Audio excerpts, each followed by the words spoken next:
Hi mga ka-Hackstyle, mapagpalang araw. Alam nyo ba na may bagong update si Messenger? Dati, kapag nagkakamali tayo ng type, kailangan nating magsulat ng asterisk para makorek yung word or salita na ating sinend sa ating ka-chat. Ngayon, hindi na natin kailangan gawin dahil ang update ni Meta ay pwede na nating i-edit ang letra na nagkamali tayo. Kung hindi mo pa alam at interesado ka, panoorin mo yung video. Nandito na ako sa aking Messenger. Halimbawa, magta-type tayo ng kumusta pero yung na-type natin ay ganyan.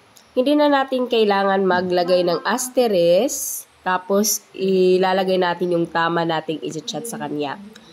Ang kailangan lang natin gawin kung saan tayo nagkamali, ilolong press lang natin yan, tapos click mo dito yung more, tapos i-click yung edit. Tapos pwede na natin yan i-correct, tapos pindutin ulit yung check. Ayan, 'di ba hindi na ganoon lang po siya kadali. Sana nakatulong ang video ito, at kung nakatulong ang video ito, please follow and subscribe. Thank you, God bless.